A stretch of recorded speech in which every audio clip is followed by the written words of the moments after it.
What's happening, home security pandas? Peter von Panda here. Hey, just bought this. This is a holder for the Blink XT receiver unit. And you know, I like my Blink XT. It's a battery powered security camera that you can mount anywhere. It's Wi-Fi, so you don't need to run cords. They're great for putting outside where you might not have a power outlet.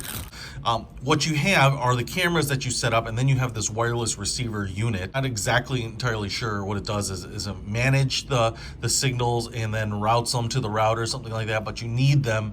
You need the one central unit, kind of in a central place of all the cameras. Now it has a box and a cord, and it's kind of weird because you might want to put it on a shelf or have it dangle. Right now I've got it dangling. So I bought this because this little contraption here is going to allow me to plug in the plug into the outlet here, and then this little plastic holder will hold the receiver unit down below. As you can see, it'll snap in here. There's a hole in the back so I can pop it out. Just a very simple small piece of plastic. What we also have here is an L micro USB cable here, so that I don't have to use the really long USB cable. So it looks like I can plug that into the plug adapter and then plug this in, so you have a nice short cable there. So let's see if this cleans it up well.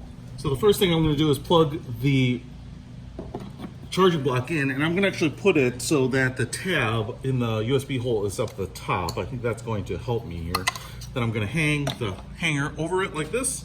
I've plugged in the micro USB cable in here, and you're going to want this on the side because it's obviously there's not enough space in there, or even on the bottom maybe.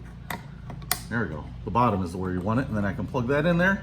And now I've got the receiver module hanging right under the outlet plug without it dangling around and being out of the way. So it seems to work. And I've got the little blue light on, suggesting that it's reconnecting and working. So pretty awesome. For a few bucks, it's a nice way to clean up your Blink receiver module so that you don't just have it in the way of stuff. Check it out. I'll put a link to it in the description. Peter von Panda out.